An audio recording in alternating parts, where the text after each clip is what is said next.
Hi, this is On Imagination with the Healing Garden, and we are talking about dichotomy.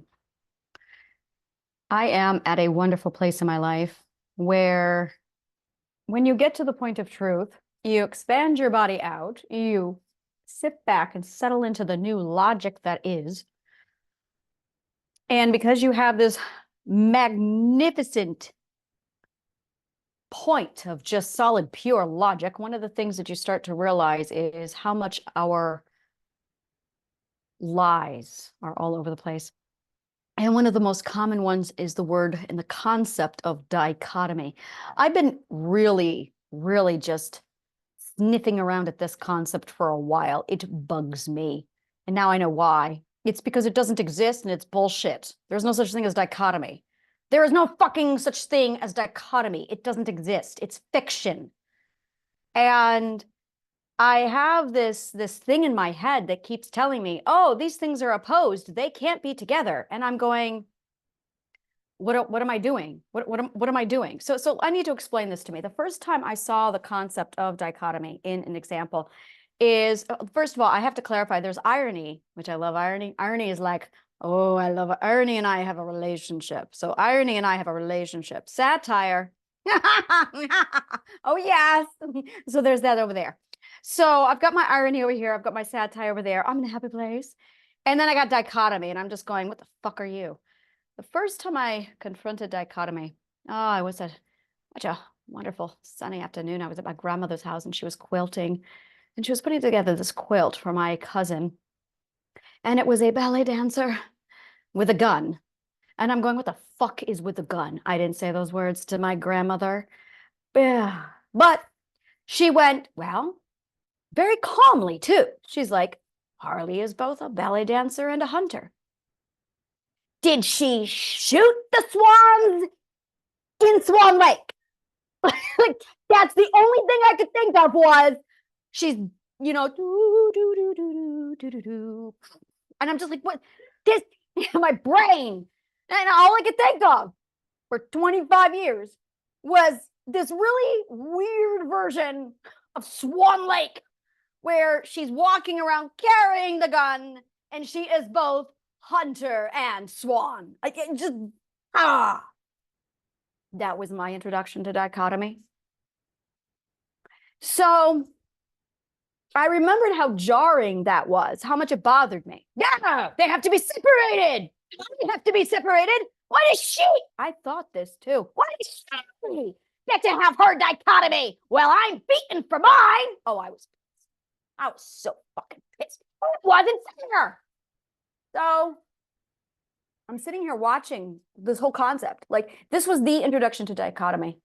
Now, I got a BDSM mistress inside of me. Oh, that's right. And I've also got, I got a lot happening here. I got my theater stage. Could you tell? And I've got my philosopher side. And then I've got my resting bitch face, which looks like this. But that's a nice version. When I'm really deep pensive into something, I have like, and I've got my sunshine imagination adventures where I'm literally deal with it, literally a fairy trancing about all over the place, spewing magic all over, like, yes, and I'm a nymph. And I am a nonconformist. I've got all the parts of me. And I got this all crammed into my 90-pound, 4'11" me. Like, oh yeah, this is cool. So I'm sitting here, like, analyzing all of this stuff. And as I get down to this business, and I've got the healing garden coming in, and I'm like, all right, who am I going to be? And it's the massive journey. And as I went into the journey, I got all my people. Now, I started with multiple personality disorder. So I gotta say, it's been a fucking journey, okay? So I'm a pilgrim, and I'm a philosopher, and I'm a warrior. I wear all the hats. All the hats are mine. All the hats. I'm a capitalist. God, yes, free market rules. And anyone who says differently doesn't know a jack fucking shit about economy and commerce and people and freedom. Yeah, so this is me. And inside of my brain, I've got this dichotomy, which is easily the understatement of the year. And this answers the ultimate question, or asks the ultimate question. What do I do with myself? How can I live with me?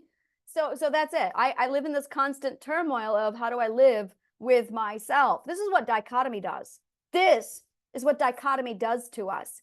It immediately puts the problem, which doesn't even have to be a fucking problem, which is how can I live with myself? I'm so different. So I've got this question that I'm going to say again, multiple personality disorder. A lot of people have no fucking clue what multiple personality disorder is. In fact, no one has any fucking idea what multiple personality is. So let me enlighten you. Multiple personality disorder is when you have multiple consciousnesses, not personalities, consciousnesses arguing over space. You got one body and you've got X amount of consciousnesses. I hypothesize that you can only have up to 7. And I'm well aware that there's people who say they have hundreds. These are people who know nothing about psychology. So I'm just going to close that door. I don't believe you can have more than 7, and I will tell you why. First of all, you only have 7 parts of yourself, and you're not actually splitting the self, not at all. Now, what you do have is a bunch of contaminated assholes inside of your head. Now, that you can have, but that's not personality. That's a bunch of assholes in your head. Now, I know a lot about Pythagorean psychology. I know a lot about the mind. I know everything there is to know about the mind. I know almost everything there is to know about the mind. It's my little bitch. So that all being said, when I had this massive, let's sit down and try and figure out exactly who everybody here is, it was a journey. It was a fucking nightmare. And then trying to figure out how to live with myself. And I remember, I'm like, how do I do this? I have a BDSM mistress in here with Bergen. Bergen was my dude. He was 6'2", and he was a Nord Lord, and he was annoying as fuck. He drank my beer all the time. And so fucking asshole. Okay, so I'll calm down.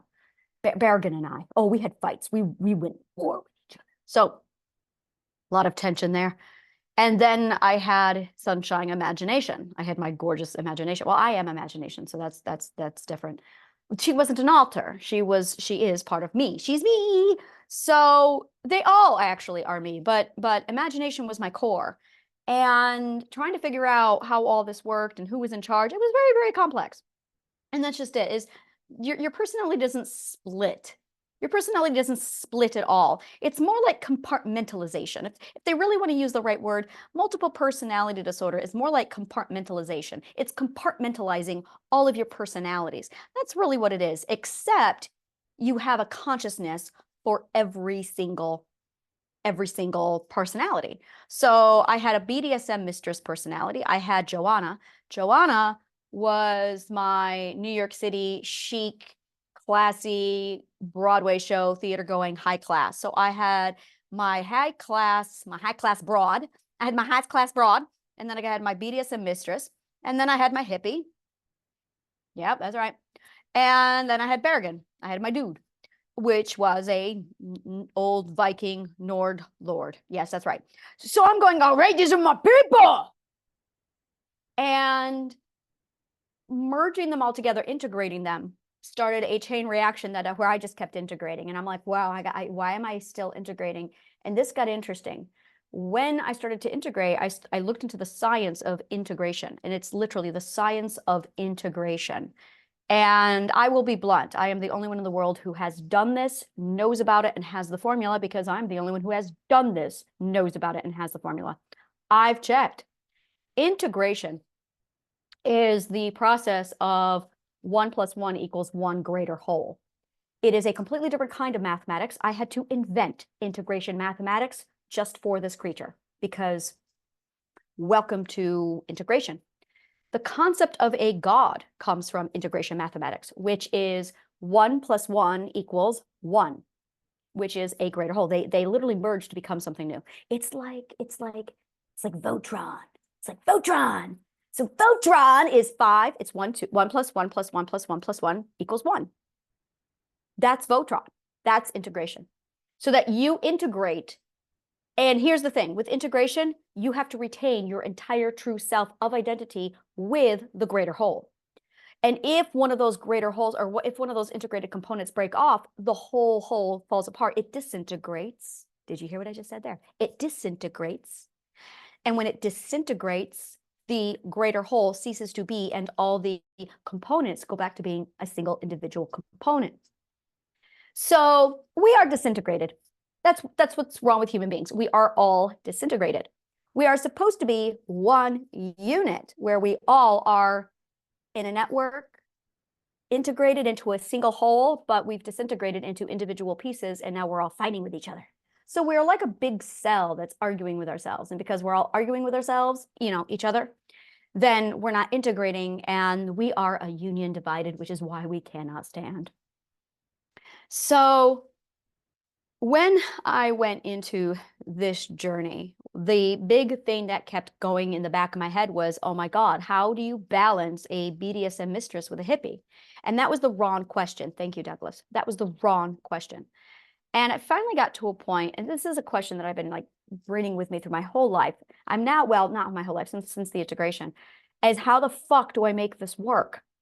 So I get to the point of comprehension, and I'm like, all right. So, and I'm like taking turns, like making sure everyone gets a turn. That went away. And then it was like, all right, making sure that all the parts of me are respected and honored.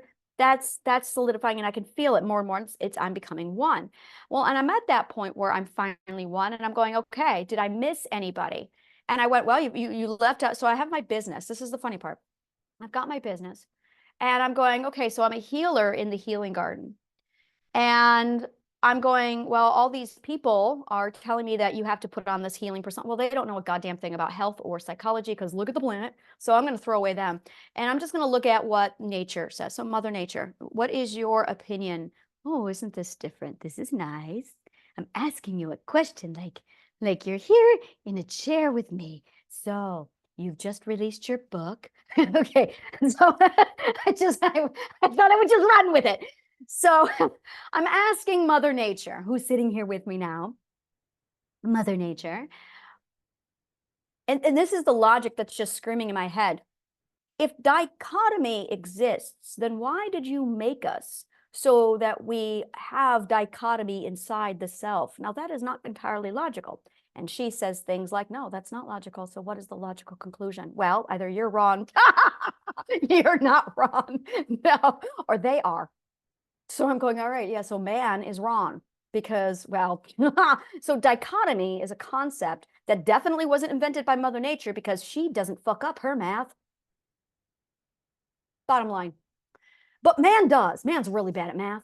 So I'm looking at it going, so either dichotomy does exist, and I have to have the opposed self where I have this internal war of, what am I going to do with my BDSM mistress? And what am I going to do with my theater and stage? And what am I going to do with Bergen? And stop taking my beer? And what am I going to do with imagination? These don't match. Oh my God, they don't match.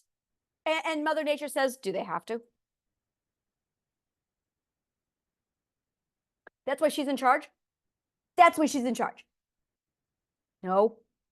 Who says they have to? Yeah, they do. They do. Wonderland. Thus, dichotomy doesn't exist. This concept of you have to segregate all the parts that don't match is their problem. You know what this is? This is internal prejudice. This is internalized prejudice, where you are opposing yourself. And here's the other thing. Like in my logical studies, I had this moment where I went, we are all the same, and we are the integrated components of all of the pieces of all of the universe and all of the world. Therefore, we are all and one and many. Thus, to have prejudice or hatred towards someone else is in fact to hate the self, which means to be opposed to somebody else is to be opposed to the self, which means if you have dichotomy, then you are going to be at war with the self. Interesting. More and more, I'm just going, dichotomy does not exist. It's a fiction. And every time I hear certain words, certain logics like this come up, one of the things that really sticks with me is, why does the word exist? Why does the word exist? Oh, etymology will answer that. So I'm sitting here wondering, where did this word come from? What moron somewhere said, you know what we need? We need the word dichotomy. Yeah, it's exactly what we need. We need the word dichotomy. And it comes from Greek, the division into two parts of the moon in logic.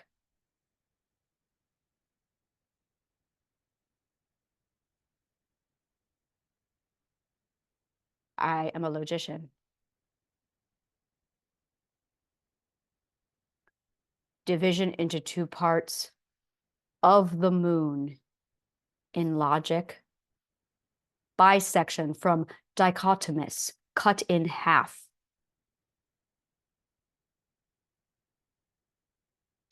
1610, in the meaning defined at sense 1.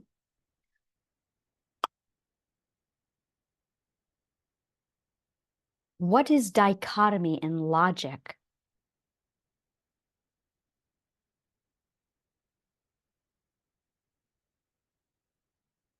A form of logical division consisting of the separation of a class into subclasses. Oh, paradox. Oh, okay.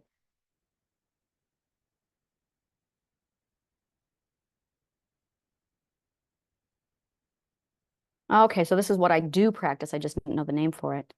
In logic, the partitions, it's grouping there. It's just grouping. Is a partition of a whole into two parts. In other words, this couple of parts must be jointly exhausted or mutually exhausted.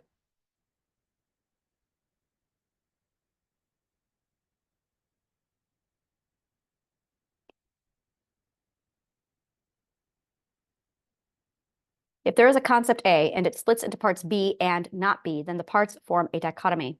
They are mutually exclusive. Okay, I know that. I know that. I'm actually doing a lot of work on that right now. I didn't know it had a name. I just do it. I just do it. I didn't know it had a name.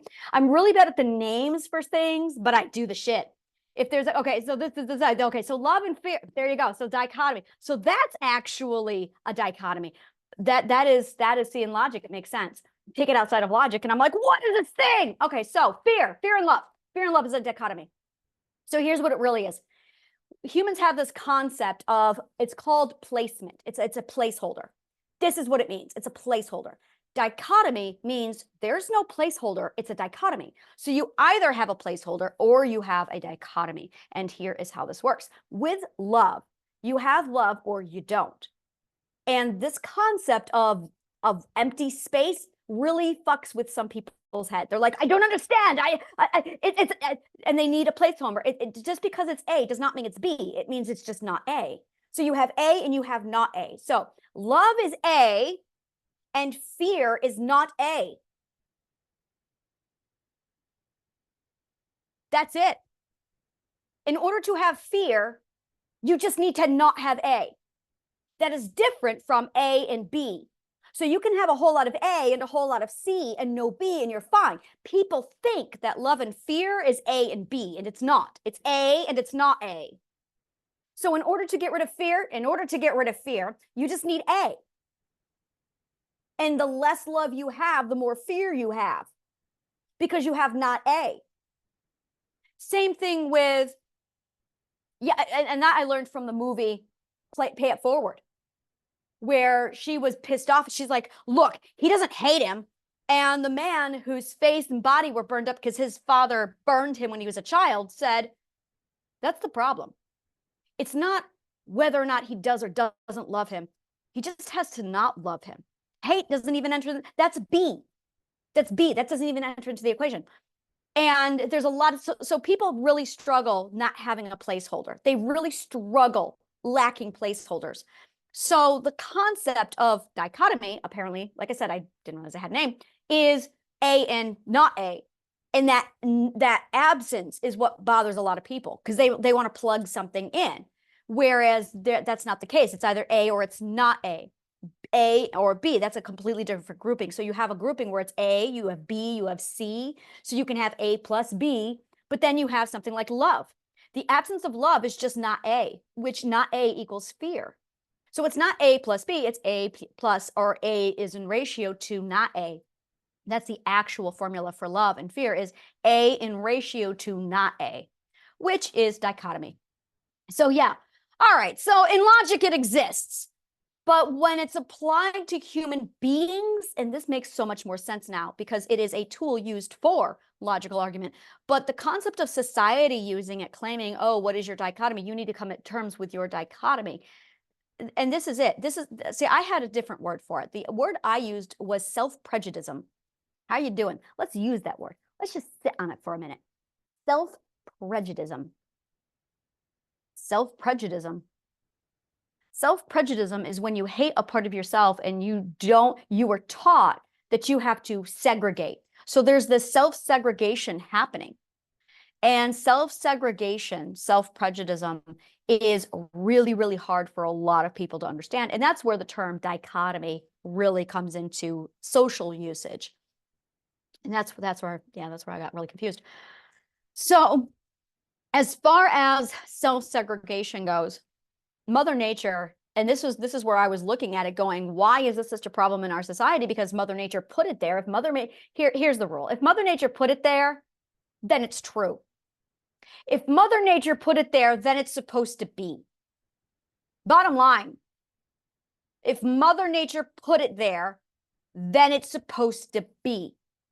Now, the problem that people have is they don't know how to sort out Mother Nature's shit from Wonderland's bullshit. And when you understand, when you can tell the difference between Mother Nature and those assholes, then you have the ability to siphon out your life, figure it out, and go, oh, well, that doesn't even belong here. Well, that doesn't belong here. Well, that's just slapped on. And then you can start getting yourself back to Mother Nature. I was talking about this morning in my newsletter, where I was breaking it down, saying you've got a choice. Bottom line is, here is your choice. You have two sides of the coin. You have the logic of Mother Nature, which is A. Oh yeah, we're going to do this. We have the logic of Mother Nature. And then you have not A, which is the logic of man, which is just no logic. It's the absent of logic. So you have the logic of Mother Nature, or you don't. It's that simple. And once you decide to commit, it is a choice to commit. Once you choose to commit to Mother Nature's logic, you're fine. You can then start using her as this gorgeous control group. Mother Nature is my control group. That's probably going to be on a shirt later. That's trademark. Mother Nature is my control group. That is the summation of my life. I got to have a mug now. Mother Nature is my control group. And that's an Annaism. We do those here. And that's it exactly. Mother Nature is my control group. And it basically is a big fuck off to anyone who tries to tell me that Mother Nature is wrong. Isn't that cute? Yeah, I know, right? It's so cute. So when you understand that you've got these two opposing forces, actually, she's just sitting here doing her thing, having a beer, chilling out with Berrigan. These assholes are the ones who's trying to oppose. And she's like, yeah, okay, how's that working for you?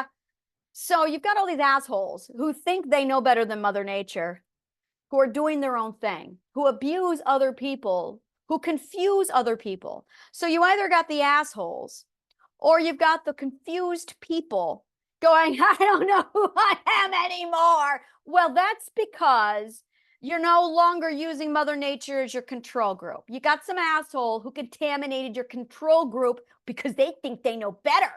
So here's how it works. Narcissists are really out of control. They are so out of control, they think they know better than Mother Nature. A narcissist has one pursuit: to possess the authority And the ultimate authority is Mother Nature.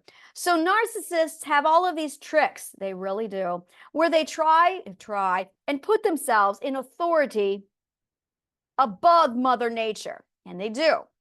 When they put themselves in authority above Mother Nature, well, it's a death sentence, but okay. And you've got a bunch of people who are just really confused now. And because of the way authority is used by the assholes, it now leaves a lot of people not understanding where the control group is. So when you have this giant rod of truth, I like that. We're going to call it a rod of truth, standing at the point of comprehension. Oh yeah, this is totally going to be a thing. What kind of a story do I want to build this into? Because it's got to be a story. I can't just do this. No, I got to have the rod of truth. I'm going to totally Monty Python this thing. The rod of truth, standing at the point of comprehension. And we are in the pursuit of truth at the point of comprehension. And it's like the North Pole. Imagine a North Pole. I always liked the idea of there being a literal pole at the top of the pole that's like a barber's pole. That always cracked me up. I'm like, why? Why is it like a little peppermint stick? Is it because it's Santa's workshop? Or is that Santa's barber? Anyway, so you have the point of comprehension. And then you have the rod of truth at the point of comprehension. And when you get those two things together, what you end up with is you, the self, with your gorgeous authority. So you have your authority, and then you've got the rod of truth and the point of comprehension, which is the law of Mother Nature. And she is your control group. Now, this is how navigation works. You don't know where you are without 3 reference points. Your first reference point really needs to be Mother Nature's rod of truth in the point of comprehension. The second one really needs to be you. You really, really, really need to be your own reference point. And that is the self-authority. When you do that, you have something called relativity. Literally, because you are related to, and now you know in relation how close you are or are not to something, so you can find your way. This is how compasses work. So then once you have your 2 points, you require a third point. The third point gives you something called triangulation. Imagine you are in the middle of a forest and you are lost. So you pull out your compass and you go, well, there's north. Well, good for you. You know where north is. Do you know where you're going? Are you going north? Do you know the relativity of north to your destination? And that's the question.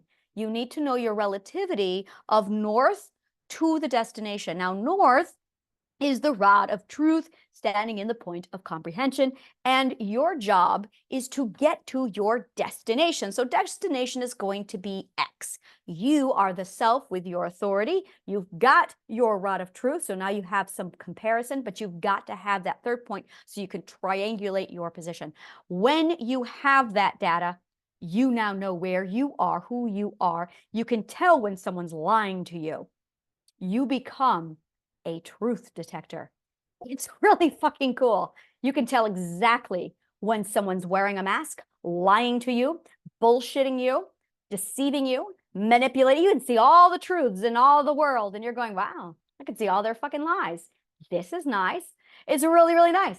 So you're now at this position where you have one agenda: to define the self. You really have to define yourself at that point. The next thing you really need to do is define the rod of truth, point of comprehension. This third point that you really need to do, so you're looking for your point of comprehension and you have the self. Now, the other point is either your point of origin. That's a good place for you to start if you are new to this. And then the other side of this would also, or could also be, it has to be something stable. It really has to be something. You need 2 solid, stable points, usually where you came from, where you're going. And the reason why is because when you have the 2 points that are standing, now you can sit there and triangulate and figure out where you are in relativity to those 2 points. If you remove one of those core pieces, you're going to have no idea where you are or what direction you're needing to go.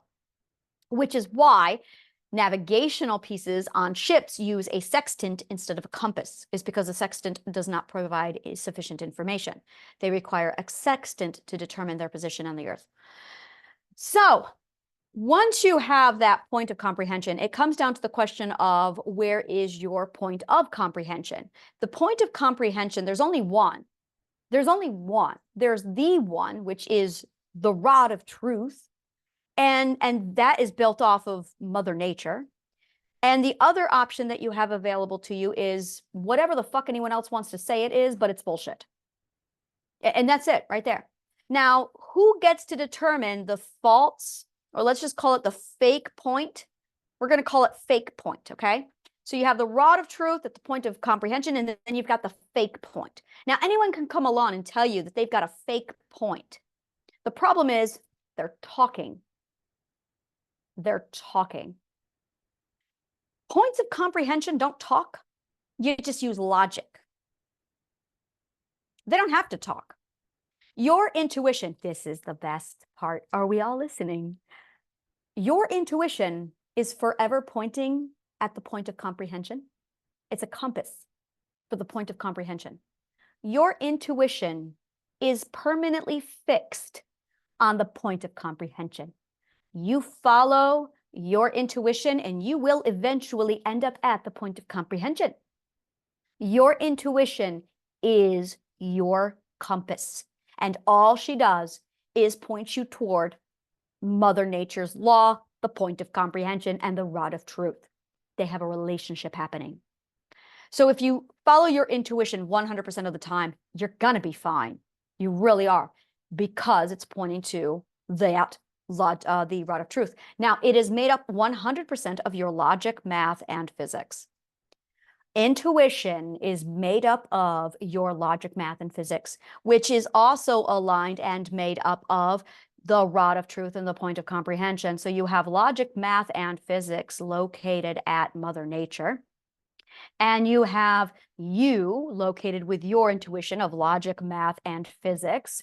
And because they have not changed in 3,000 years, they call those a constant, because it doesn't change. Why am I thinking about Planck's constant right now? I don't know why, but for some reason, Planck's constant is suddenly very strongly in my head. And my intuition just went, this is Planck's constant. This is Planck's constant. And I'm going, now, do we know that? But I can feel it. Yeah, but I don't even know what it means.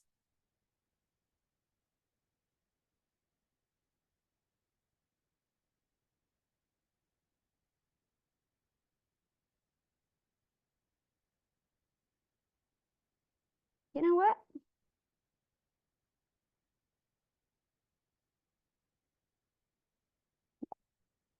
I'm just going to leave a little note here that my intuition is screaming at me Planck's constant, but I don't have the quantum physics, particle physics knowledge to actually explain any of that. So I'm just not going to try, but I'm just going to leave it there. So you've got the point of comprehension, you've got the rod of truth, and you've got your intuition, both of which are made up of pure logic, math, physics. The more you know in logic, math, and physics, the stronger your intuition is going to get. I'm going to say that again. The more educated you are in logic, math, and physics, the stronger your intuition is going to get. And that pull toward the rod of truth is going to just gravitate you right towards it. It's gorgeous. Logic is pure love. Love is a force. Love is pure force. And love is word. Logic is word. It's really, really amazing. It's all the same thing. So love, force, love, word, logic are all the same thing. It's like they're all synonyms. And all of that is located in nature and at the rod of truth and at the point of comprehension, and it is inside of your intuition. So you've got right there. Now, here's the problem, is you've got your authority. Now, the authority, and this is why self-authority and self-agency is so fucking important. When you have some dipshit asshole come along to tell you that they are the center of the universe and your universe needs to revolve around them, they are now contradicting Mother Nature. I'm going to be very blunt. I have a course on my website called The Narcissist Cure, And my God, is it fuck extensive, where it breaks down narcissism right down to its dirty grinds. And I rip it out and I go, this is exactly what it looks like. And this is how to take care of it. And it's fucking bullshit and it's disgusting. Get rid of it. I actually came up with something today called the 7 laws of narcissism. And the laws of narcissism are literally all the logical laws that exist inside of a narcissist's head that they live by. When you study their logical laws, a lot of you are going to be very upset to learn that you, in fact, are a narcissist. But when you study their laws, you are going to realize the world makes sense. I love logic. It's like truth. And when I did that, this is one of the things, I'm at the point of comprehension, and I just went, oh, I got the 7 laws of narcissism here. Well, this is easy. Boop. Oh, there you go. So in short, if I were to summarize all the 7 laws, they are rule number 1, you are to take on no responsibility. No matter what, you are not allowed to be responsible. Now you can still control. It's control without responsibility. That is what it is. It is control. It is power. I need to clarify. It is power without responsibility. That is narcissism. That's it. And the first rule of narcissism, you are not allowed to let anyone know what you are up to, because then they'll take away your power. That's it. That's it. So it's power without responsibility. And rule number 1, no one can know what you are doing, not even you. That's one of their rules, is the self. The narcissist can't even know what the narcissist is doing, because then the delusion falls away. The delusion is they have the power. That is their delusion. The delusion of the narcissist is that they have power. That is their delusion. The more people who believe in their delusion empowers the narcissist. So as you start to figure this out and you go, oh, they don't have to, oh, yeah, you can see it, you can pull it away, and it's, so be responsible, change your language, stop helping people. Stop helping people. Yeah, so problem solving, I would put it here, it's problem solve, change your language, be responsible. Those are your core, that's going to repel, that is going to repel narcissism like crazy. Problem solve for yourself, do not problem solve for others. Language, change your language, and be responsible. And you will never have another problem with a narcissist. You're going to see them a million miles away. And once you understand their 7 points and of what they live by, it's like, oh, they're highly transparent. One of the most vindictive things about them is the BDSM clause. I covered that today, the BDSM clause. And the BDSM clause breaks down exactly where you can see the narcissist, exactly how the narcissist governs and manipulates unconsciously to themselves from the bottom. And it's, now you've got these people. Now let's assume for a minute that they get into an actual position of authority. Now there's, and this is the problem, is all these positions of authority, all these positions of power, they are magnets to a narcissist. So the more positions of power you have in a hierarchy, the more the narcissists are just going to gravitate to the top. And that's like narcissist bait. A hierarchical system is narcissist bait. So once you understand how all of that works, it's a completely different, it's a completely different cocktail. It's very, very different. So self-authority is basically your ability to take it away from them, take the power back. You're not taking the power back because they never took it to begin with. It was a delusion and they caught you up in it. So once you realize how to break down their delusion, they're powerless. And that's just it, it's just a delusion. It's a delusion of loss. Narcissists are magicians. Narcissists are magicians. A great way of explaining this is if narcissists were dishonest magicians. You know how a magician will tell you that they're a magician? A narcissist is an asshole who doesn't tell you he's a magician. So he's doing a whole lot of David Copperfield shit without telling you that he's a magician. That's the difference between a narcissist and everybody else. So the narcissist is a magician. The narcissist, he's such a fucking salesman. The narcissist is a salesman. This is going to make so much more sense. The narcissist also likes to pretend that he's a BDSM dom. No, he's not. He's just an abusive fuck. He also likes to claim, what else do they like? Oh, I'm going to enjoy this. They love to claim that they are educated with great degrees. Yep, credentials. Oh, they love their credentials. So they put a lot of flout on credentials. They put a lot of flout on BDSM, being a dom, and they put a lot of flout on being a magician. But you can't know about any of that because they are a dirty salesman. This is a salesman who doesn't sell if they tell the truth. So it's a salesman with a completely different, there's a word. I'm almost there, guys. I'm almost there. There's one more word. And the one word is going to fix all this and it's going to click and then the logic's going to go and then it's going to go, holy shit. And I'm going to go, yeah, I know, right? All right, we got this. We're almost there.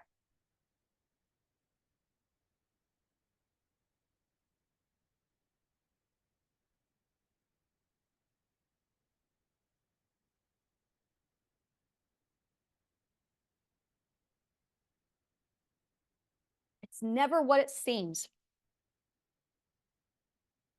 It's never what it seems. What is that from? I feel like it's a movie. It's never what it seems. Not what he seems. Oh my God, that's so stupidly simple. Gravity Falls. It's not what it seems.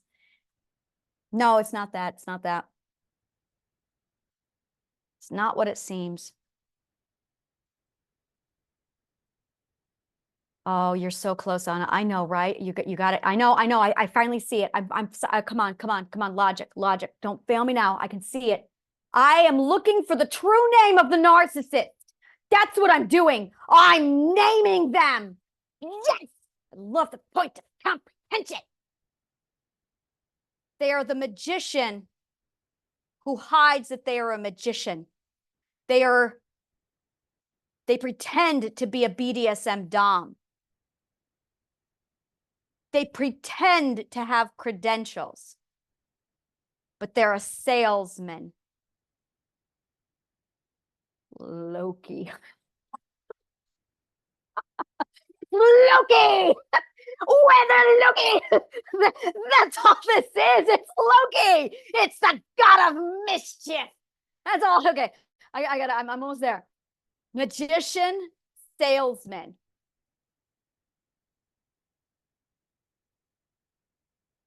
They're politicians, but that's the mask they wear. They wear a mask. So they have a politician mask. They have a doctor mask. They have a teacher mask. But they're all frauds. They're all fakes. Those are the masks. Come on, I can see through their masks. They're accomplished in their field, but it's a mask. They're victims. They're empaths, and it's all a mask. Because at the end of the day, they take zero responsibility.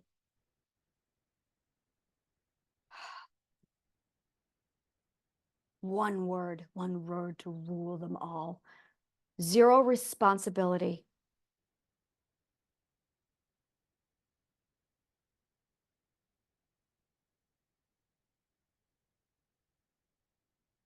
Oh, ouch.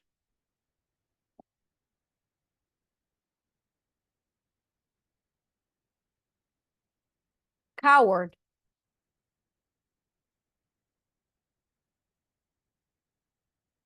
Coward.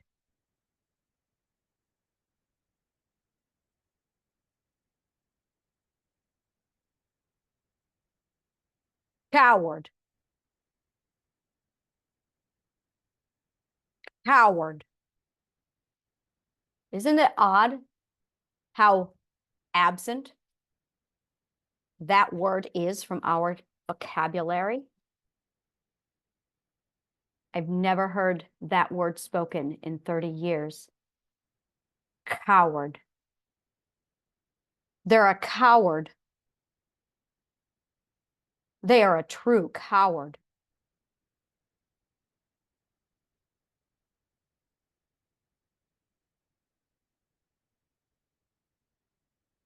They are such a coward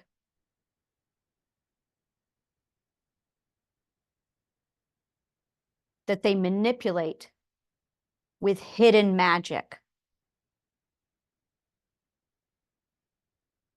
They are a salesman.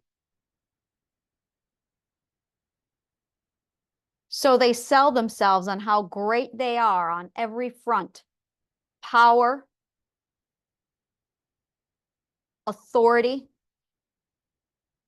and control. But at the end, they're a coward.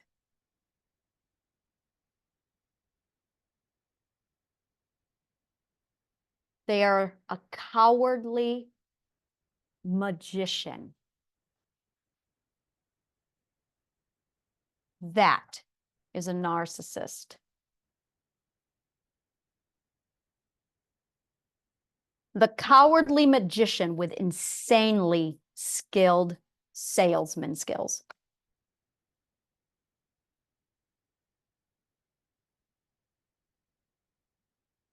A cowardly magician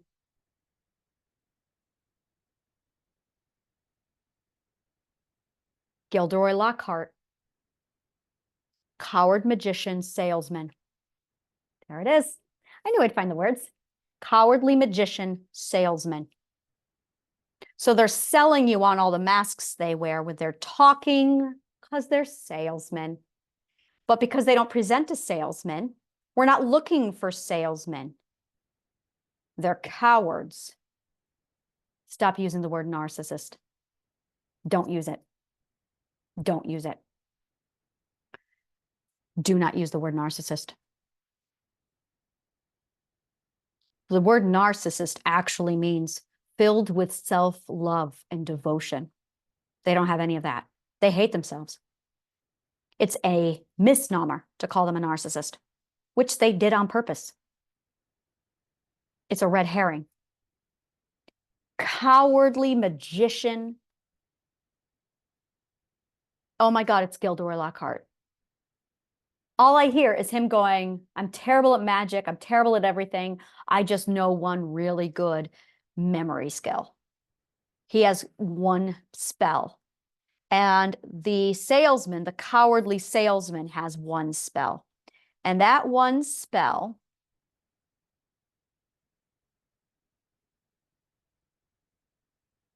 is sales and magic. But they are very careful to make sure. Are you Loki?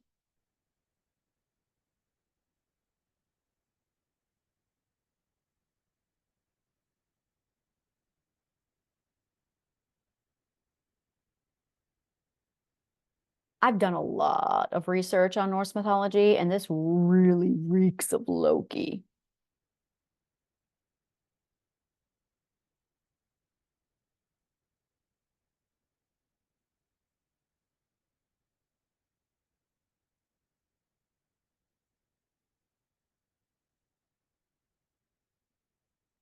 Problem is our society loves Loki now. Thank you, Tom Hiddleston, but that's really not helpful right now.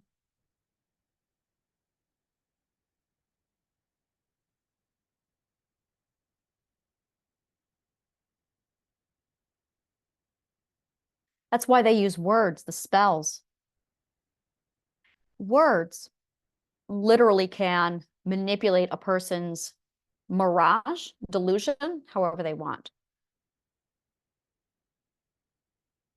I know every magic trick in the narcissist box. And I know every sales tactic that they use. Oh, yes, I do. And I know the 7 laws of the narcissist. I'm going to be adding this to my narcissist course. It's available right now, free on my website. It is an extensive course. And I'm going to be adding the 7 laws of the narcissist to it. Actually, I think that's already on there, but I'm going to be adding their magic tricks and the sales tactic as well. And this video is going to be posted there. They are coward, magician, salesmen, but they've hidden the fact that they are magicians. So they appear as coward salesmen, but they've also hidden the fact that they're cowards. So the only visible thing you can find in them is the fact that they're a salesman, which is why they talk like an asshole.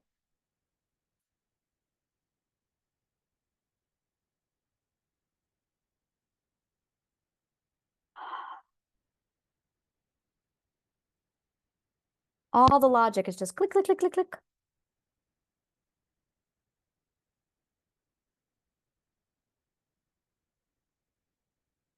So now's the question. How do you sort out the society from all of that? I'm not even doing that. I am so on the rod of truth over here with the point of comprehension that I'm just like, this is where I'm standing. This is where I'm standing. And as I see truths, as I see these formulas to break down, okay, this is how you can tell if someone's lying to you, I'll get you the formula. And that's just it. Everything's got a formula to it. It's so fucking easy, especially once you know it. And the more you know about it, the more it empowers you. So it's a lot. It's exciting. I'm very, very excited for all of this. So yeah, I'm very, very happy. My goal is 100% to get you your self-authority, because the more self-authority you have, the more you are standing at a position where you can really take a step back from this cowardly magician salesman, and you can just go, oh. See, here's the thing. If you call someone a salesman, you know what to expect and what to treat, how to treat them. You know to put up the defense. You can't hear the word sales in America without people going, you can't. You can't do it. We're going to use this to our advantage. This is how you weaponize their own words against them. They don't like the word salesman. Well, there you go. They don't like the word, magician. They're going to deny that. Don't worry about that. That's not the point. You need to be aware of the magician tricks that they use. And coward. Now, here is the thing. They have a delusion.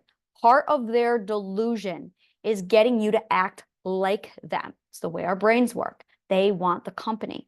So what you need to do is make sure you are not using their language, because if you use their language, you become them. It's exactly like spell work. I hate to say spell work, but it's really a great image to, I'm going to be using all the words from all the perspectives. So I'm going to be speaking from all the perspectives. So if I hear spell, I don't literally, I mean literally spell. Logic is logic. I can sit down and show you the physics that happens in the brain when you say a word and it works exactly. It's literally the physics and the science behind how a spell actually works. Spells do exist. We're changelings. Welcome to the world. It's like an exciting time. So, all the lies are coming down, coming down, coming down. All the lies are coming down. Truth is brighter. All right, now, what I'm going to be doing is breaking down the lies. Okay,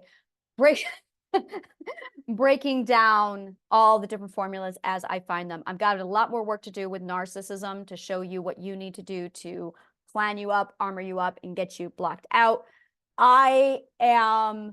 This is the other one. This is the other really big one. And this one I was so happy with. I'm going to just do another video on this one because this one I'm really, really happy about. So happy. Oh, yeah, okay. Like I found the narcissist code. I found the narcissist code today. So I'm very, very excited. And when I found the narcissist code, it unraveled like 4 other codes. And I just went, son of a bitch, there it is. And now I'm like, oh, I can function now. And every time I hit a place where I can't function, I'm like, oh, I just got to unravel the next code. So there's like 4 codes here. And I've got a couple. Dichotomy was one of them. And I'm like, oh, Mother Nature is right. So as soon as you find something that doesn't make logically sense, if you just put together an if-then clause and plug it in, it's done. I teach you that in my manifestation classes. Now, my classes, I have no idea what to do with my classes. I don't know. For now, just those classes are all free. My course material is all free online, and my emails are available for free. So if you want more information, walkthroughs, anything like that at all, it's available. I'm still building up to figure out the best way to go with this, but I'll figure it out. I'll figure it out. So, and the more I figure this out, the calmer I get, the happier I get. But here's one of my conundrums. It's like, I got this BDSM mistress inside of me. Do I suppress that? I'm just, no, you don't suppress that. She won't let me suppress that. So I'm sitting here going, what do I do with her? And I'm going, can you really do a healing garden and a BDSM mistress? Can you really do a BDSM mistress? Oh, I'm totally doing it now. A BDSM mistress of the healing garden.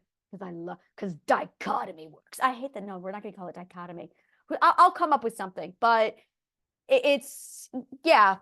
No, what did I say? I had one of my marketing. I did this because dichotomy. I said, because dissonance hurts. And yeah, I think it was dichotomy hurts because dichotomy hurts. It was off of my ethical campaign that I was running. I absolutely love that. So yeah, there's a lot coming. Thank you so much. If you want to activate the next action in this chain reaction, click on the link below and follow the instructions. Thank you so much. And may the kindest of words always find you.